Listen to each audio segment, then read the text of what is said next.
How are you going to feel if every single one of your 100 trillion cells have enough oxygen to get down to that pathway?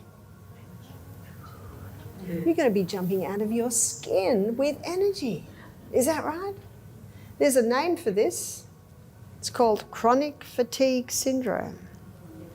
Do you know chronic fatigue syndrome has one cause? You know what that cause is? Lack of oxygen.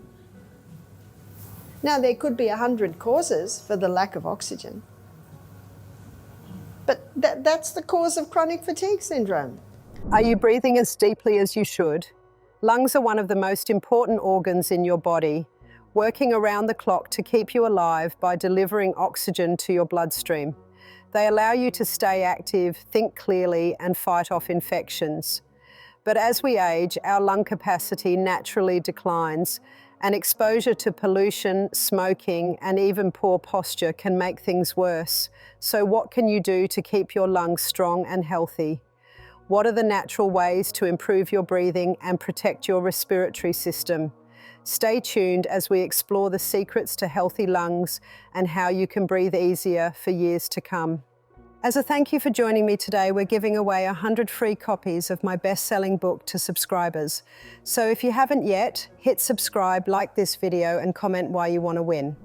So let's have a look at what some of the causes for lack of oxygen could be. Oops, it's mucking up again. One of the causes could be dehydration. Dehydration? What's dehydration got to do with oxygen? Well, let's go. Remember Proverbs 14 verse 6 says, "A scorner seeketh wisdom and findeth it not, but knowledge is easy to him that understands." My aim is to give you an understanding. So in our lungs, so here's our lungs. Got two lungs. The trachea comes down and the trachea splits into two, and then it's like the branches of a tree. Maybe if I don't move. So it's like the branches of a tree, and let's magnify the end of the branch. The end of the branch has got looks like a little bunch of grapes, and they're called the alveoli. You've heard of the alveoli? Let's magnify an alveoli. Now, the alveoli has a little capillary network going over it. And that little capillary network basically looks like that. So it's over every little one. And I used to say we have about 5 million alveoli. And my husband is my biggest critic. And I'm very glad, because if I pass Michael, I'll pass anyone. And I was reading a study done by some doctors, and they found that every cigarette smoked kills an alveoli. And when I said that, I saw my husband quickly get paper and pen, and he said to me later, "Impossible." He said, "Impossible. If an alveoli basically explodes with every cigarette smoke," he said, "it's impossible if we've only got, say, 5 million. So I went back to the drawing boards and I went to Gray's Anatomy, 300 million. We have 300 million alveoli. Isn't that incredible? Now, inside every alveoli is a minuscule droplet of water. Now, because of the surface tension of water, have you ever looked at a creek or a lake and you see some little creatures walking on top of the water? Do you know why they're walking on top of the water? Because of surface tension of water. Now, I know I trained as a hairdresser when I first left school, and we learnt about this, because when you put shampoo in your hair, you break the surface tension, and that's how you wash your hair. So if you were to squirt shampoo or dish dish detergent into water, the little creatures on top of the water would sink because you've actually broken the surface tension. Now, because of the surface tension of water, every time we breathe out, that little alveoli collapses, and that allows all the carbon dioxide to come out. You see this little blood capillary network? When we breathe in, like this, we're putting oxygen in there, and what happens is there's like a dropping of the carbon dioxide and a picking up of the oxygen in that blood, and then we breathe out the carbon dioxide. It's an amazing process. Now let's take a closer look at how this exchange of gases happens. The alveoli are lined with a very thin layer of cells, and right next to them are the capillaries, which are also lined with an equally thin layer of cells. This is important because oxygen has to move across these layers to get into the blood, and carbon dioxide has to move out. The thinner the layer, the easier the gas exchange. When we take a breath in, oxygen fills the alveoli. Since the oxygen concentration is high inside the alveoli but low in the capillaries, oxygen moves across the thin membrane into the blood. At the same time, carbon dioxide is moving in the opposite direction, out of the blood and into the alveoli, because the concentration of carbon dioxide is higher in the blood and lower in the alveoli. Then when we breathe out, the carbon dioxide is expelled. Now remember that minuscule droplet of water inside each alveolus. That's there for a reason. It helps dissolve the oxygen so it can be absorbed into the blood more efficiently. But here's where dehydration becomes a problem. When the body is dehydrated, there's less fluid available, including in the lungs. This means those tiny droplets of water inside the alveoli become even smaller, making it harder for oxygen to dissolve and move into the blood. Not only that, but dehydration also thickens the mucus lining the respiratory tract, making it more difficult for the alveoli to function properly. This can lead to shallow breathing, reduced oxygen intake, and an overall lack of energy. If you've ever felt fatigued for no apparent reason, one of the first things to check is whether you're drinking enough water. Even mild dehydration can affect how well your body absorbs oxygen, which can make you feel sluggish and tired. Another problem with dehydration is that it can make the blood thicker. Blood is mostly water, and when there's not enough of it, circulation slows down. This means oxygenated blood takes longer to reach the organs and tissues, and carbon dioxide takes longer to be removed. Over time, this can put extra strain on the heart and lungs. So not only is hydration important for chronic fatigue syndrome, so is posture. Be very mindful of your posture. In fact, why not make it a little task to do over these next few days? Keep your eye on each other. And when you're sitting at the table, how are you going to sit? Shoulders must be back, back straight. It's actually even a good idea to overdo it, and then you'll naturally come back to a better way of standing. In a little book called Counsel on Diet and Food, I read this quite amazing statement, and it's a comment on young Daniel. Remember Daniel in the Bible who refused the king's food and wine and just ate the simple food and drank water? Here's the comment. It's quite a large sentence. The first one is, the erect form, the fair countenance, the undimmed senses, the untainted breath, all so many certificates of good habits, insignia of the nobility with which nature honours those who are obedient to her laws. It's quite a statement, isn't it?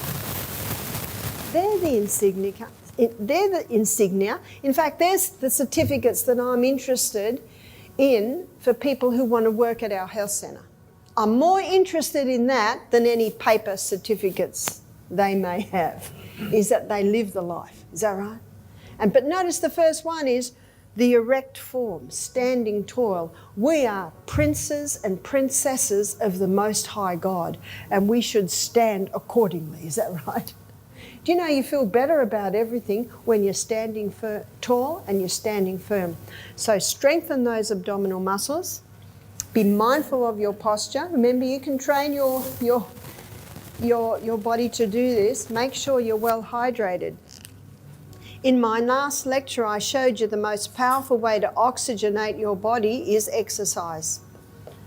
And the exercise that gets that breathing, remember 3,500 mils of air when you're breathing deeply after your high intensity exercise.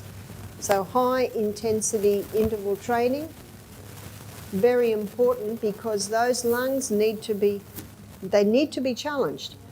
Strength comes by exercise. There is no other way. Sometimes when I push myself, I think I mentioned the other day, when I get to 20 seconds high intensity, my body says that'll do. And when I get to 25 seconds, my body says this is getting ridiculous. And when I get to 30 seconds high intensity, I nearly feel like I'm dying. And sometimes, I'm like this. My lungs hurt. I love that. I've just stretched them out. So this is the sort of exercise that will prevent losing lung capacity. Framingham Heart Study said by the age of 50, people had lost 40% lung capacity. By the age of 80, 60% loss of lung capacity. What does that mean? Does that mean that only 40% of their cells are producing that? Lost 40% lung capacity? Does that mean only 60% of their cells are producing that? How many people do you meet that say, I'm always tired? I've got no energy. How do you get it? Move. And if you say to someone with chronic fatigue syndrome, do you exercise? What's the answer? You don't understand. I've got no energy. Well, guess how you get it? You move. One lady, when she heard this, she thought, right, even though I've got no energy, I'm just going to push myself. And she did a big 5K jog just about, came back like she was nearly dead, fell on the lounge and said, see, I told you exercise was no good for me. Exercise is one of the best ways to keep your lungs healthy and working efficiently. When you move your body, your breathing rate increases and your lungs work harder to take in oxygen and remove carbon dioxide. This strengthens the muscles that help you breathe and improves the way your lungs function over time. When you exercise regularly, your lungs adapt to handle more oxygen. This means that over time, you won't get out of breath as easily when doing daily activities like climbing stairs or carrying groceries. Your body becomes better at using oxygen efficiently, so your heart and lungs don't have to work as hard. Exercise also helps clear out mucus and toxins from your lungs. When you breathe deeply during physical activity, it helps loosen any buildup in your airways, making it easier to clear out. This can be especially helpful for people with lung conditions like asthma or chronic bronchitis. Cardio exercises like walking, running, swimming, and cycling are great for lung health. These activities increase your heart rate and make your lungs work harder, strengthening them over time. Strength training can also help because strong muscles require less oxygen to do their job, making everyday movements easier. Another benefit of exercise is that it improves circulation. When your blood flows better, it delivers more oxygen to your organs, including your lungs. This helps them stay strong and healthy. Exercise can also reduce stress, which benefits your lungs. When you're stressed, your breathing can become shallow, limiting the amount of oxygen you take in. Activities like yoga, stretching, and deep breathing exercises can help you maintain good lung function by encouraging slow, deep breaths. To support your lung health, aim for at least 30 minutes of moderate exercise most days of the week. Start with light activities like walking and gradually increase intensity as your endurance improves. Staying active is one of the simplest ways to keep your lungs working efficiently and improve your overall well-being. If you wake up tired every morning, what you've got to check is, how late did you eat?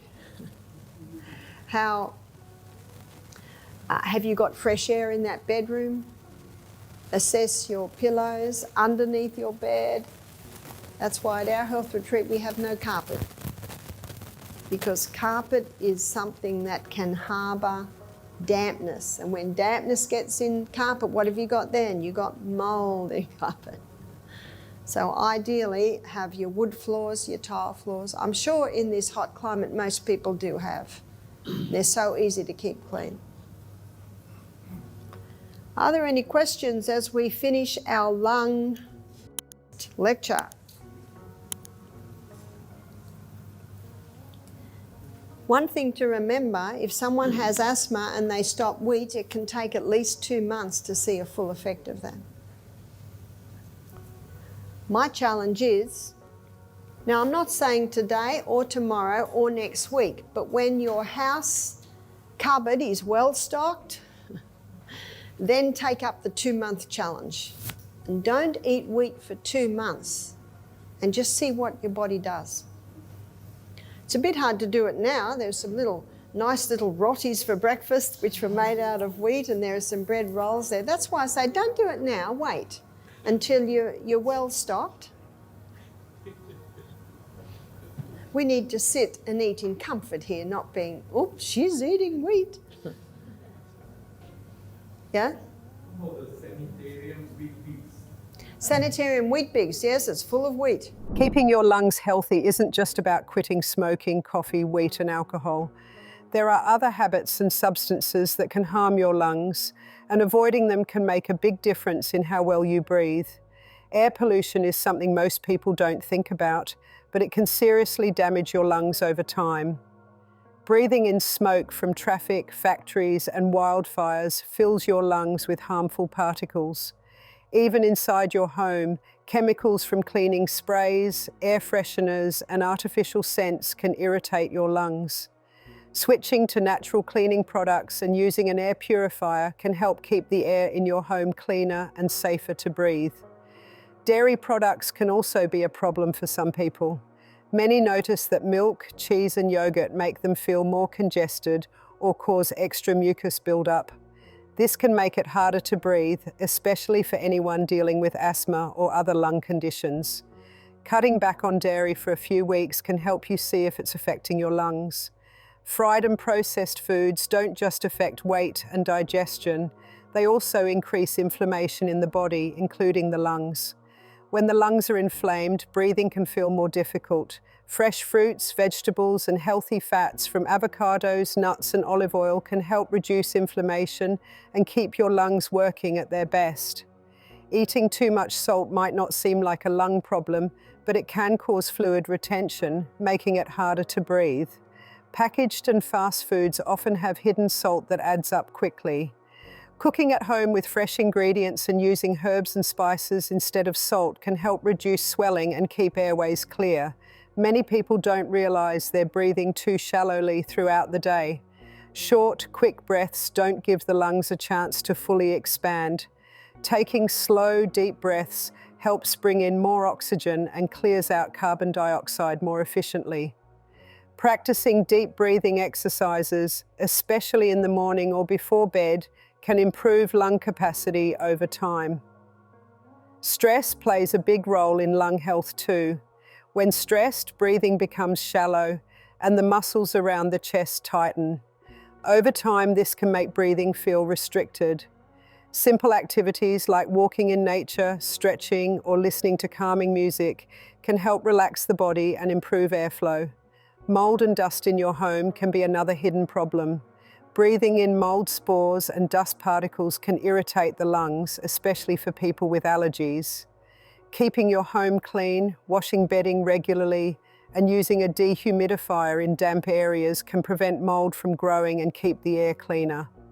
By making these changes, you can help your lungs function better, reduce irritation, and improve your overall breathing. Small adjustments in daily habits can lead to noticeable improvements in lung health and energy levels. Taking care of your lungs is one of the best things you can do for your overall health. Small changes, like avoiding harmful foods, breathing deeper, and keeping your environment clean, can make a big difference in how well you breathe every day. If you found this video helpful, don't forget to like, subscribe, and hit the notification bell so you never miss out on more tips for a healthier life. Stay healthy, keep breathing strong, and we'll see you in the next one.